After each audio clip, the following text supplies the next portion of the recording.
working on the MAU shelf, which is basically the hub of the AeroVue system that handles the distribution and switchover of all the discrete going into the MAU cabinet and the communication between the AeroVue avionics system from the wardrobe to the cabinet and then to the cockpit.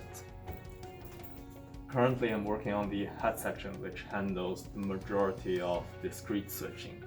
So in case of MAU cabinet failure, what this allows us for all the airframe discrete, so engines, all the sensors basically, to switch over to a working backup.